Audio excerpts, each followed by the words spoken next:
Hi there, and welcome to the third ever episode of Mind in the Comments, in which we'll look at a really insightful one from Aaron. But before we jump in, just want to share something with you. For for a while now, people have been asking me, "Hey, Daniel, I would love to join you in immunity program or BedTyme or book a call with you, but it's not easy for me. I'm a student. I don't have the means to do that. Is there any other option for me?"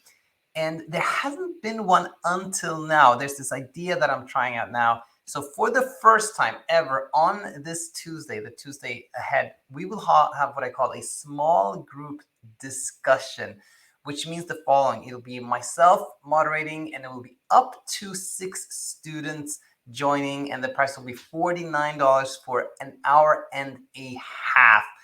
And, from my one-on-one calls, I've seen often that like the first 15 minutes or so, we often actually can have there can be a lot of meaningful exchange. So if you calculate it, like if you get 15 minutes, that alone brings a lot of value. But then you also get this group discussion that I hope will ensue. So I think this could be really, really helpful.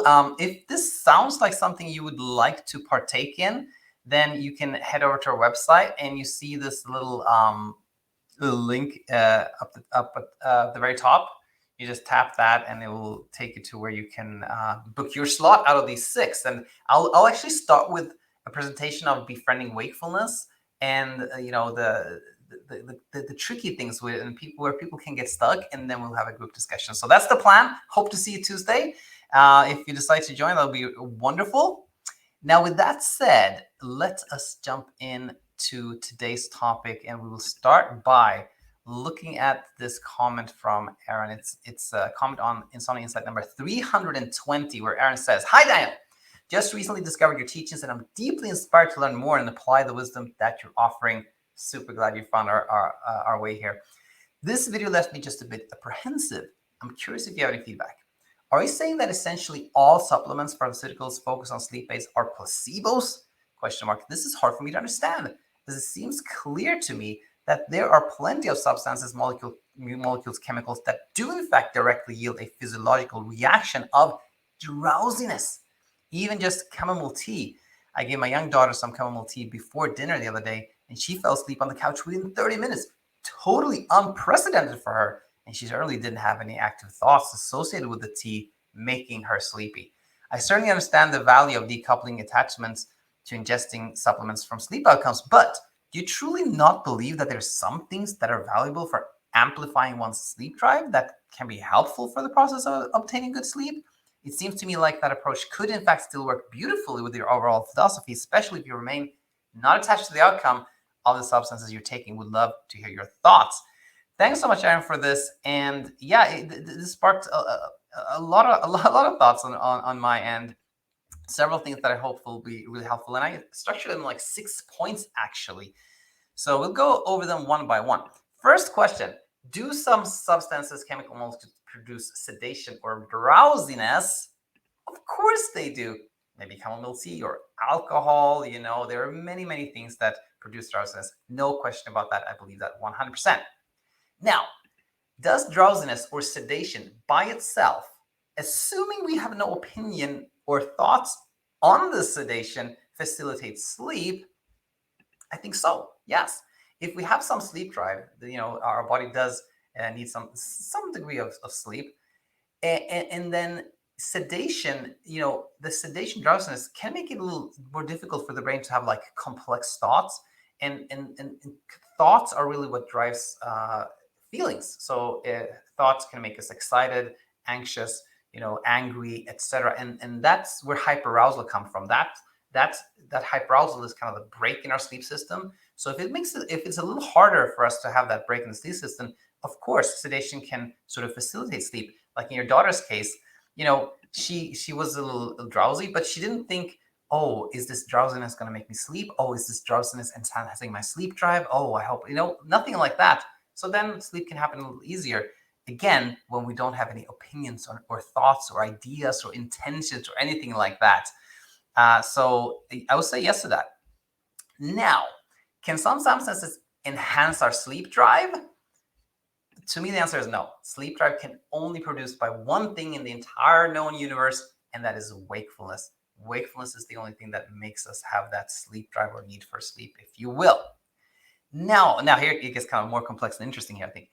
Can we take advantage of sedating properties of a substance while still being non-attached to the outcome? It's sort of like saying, like, can I take this and sort of take advantage that it might make me sleep, but at the same time be completely unattached to whether it will make me sleep or not? To me, the answer is kind of like almost baked into the question. And I know, Aaron, you didn't word it this way, but I hope it makes sense. I think the idea that something may enhance our sleep drive, quote unquote, it will work or it will help, in itself is evidence of us having some attachment. We're sort of hoping, wishing, wanting something to work, right? So I think the question itself is worded in a way that is sort of almost like, it's revealing a contradiction of to some degree, right? And the thing with that is, whenever we have that idea that hopefully this will help, maybe this can help, let's see if this enhances our sleep drive, then there's built-in preoccupation, anticipation, monitoring. Let's see if this works. This is working out. And that in itself, I think, that really has an impact on our sleep. That really creates hyperarousal. There's that break in our sleep system. So like with that intention, any potential like benefit of sedation, I think is more than negated by the fact that we have this effort, like this built-in effort. So that's the tricky part I see there. Now, here's another interesting one. Do all sleep aids rely on placebo? I say no, they rely on delegation. Placebo is this kind of mysterious thing where we say, like, oh, just because you believe it, this, it will quote unquote work. It doesn't really explain how sleep aids quote unquote work. And to me, it's this: the basic premise, the foundational truth is that sleep is effortless. It happens by itself when we're not trying to achieve sleep. Effortlessness is what leads to peace of mind and peaceful sleep. It requires nothing.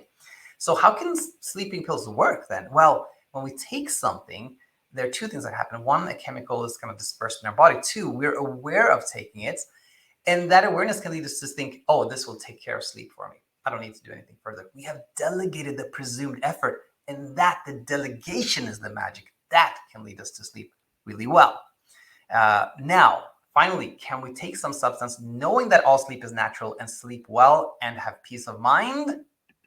Absolutely. Of course we can, because what we want has zero requirements. And I love to point that out because it's true. And I think it can be so relieving that, yeah, we can take something, we can take some pills, some sleeping pills, some, supplement, something like that, and sleep super well and have peace of mind, because those things that we want, they have no requirements whatsoever. So, Aaron, I want to thank you for the question. I hope this made sense. Let me know what you thought. And for you and everyone else, hope you have a wonderful weekend and look forward to having you back real soon. Until then, bye-bye.